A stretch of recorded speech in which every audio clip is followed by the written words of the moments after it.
Le Rav Shlomo Zalman Auerbach, Zatzal, il a écrit un livre, enfin son élève Rav Neuwirth a écrit le livre qui est le Must en Ilchot Shabbat, le Shmira Shabbat Kilcheta. Il écrit là-bas au niveau de Borer. Si on a maintenant un mélange, on va dire maintenant j'ai du riz mélangé avec des petits morceaux de viande. Maintenant moi j'ai pas envie de manger les morceaux de viande. Alors je demande à quelqu'un, est-ce que quelqu'un veut un morceau de viande? Il dit oui, ok tiens, prends. Maintenant moi, je ne veux pas la viande. Pour moi, c'est une chose que je ne veux pas, on appelle ça obsolète. Celui qui, pendant le Shabbat, si maintenant j'ai ce mélange-là et je ne veux pas la viande et j'enlève la viande du plat, c'est comme si j'allumais un feu pendant le Shabbat, d'accord? C'est un chiyuv ce qu'il a, c'est très grave. Et maintenant, dans la mesure où j'enlève la viande de mon côté parce que je n'ai pas envie, mais en fait aussi pour donner à quelqu'un d'autre. Alors vu que maintenant j'enlève pour donner à quelqu'un d'autre, c'est considéré comme ça va, comme si j'enlevais du bon du mauvais, parce que c'est le bon.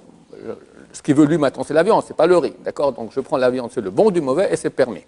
Son fils, Rav Shmuel Auerbach, qui était peut-être plus grand que son père en Torah, son père se levait devant lui quand il rentrait, Rav Shmuel Auerbach, Zatzal, il écrit, attention, c'est quand c'est encore dans le plat et tu dis tu veux et que je prends la viande pour lui.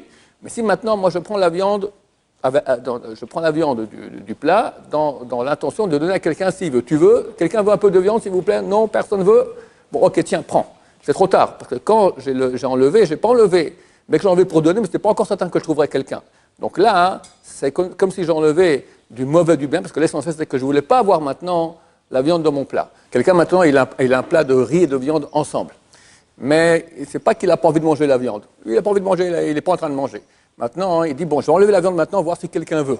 Il enlève la viande pour voir si quelqu'un veut, là, c'est permis. Parce que la viande qu'il a enlevée, ce n'est pas une viande qu'il ne voulait pas. Lui, il n'est pas intéressé à manger maintenant ni le riz ni la viande. Maintenant, il enlève la viande, il enlève pour la donner à quelqu'un. Il ne sait pas encore si quelqu'un voudra.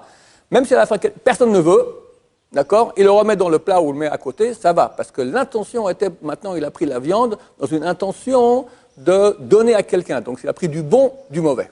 Il faut faire attention à cela, Shabbat, pour ne pas transgresser cet interdit grave de Borer.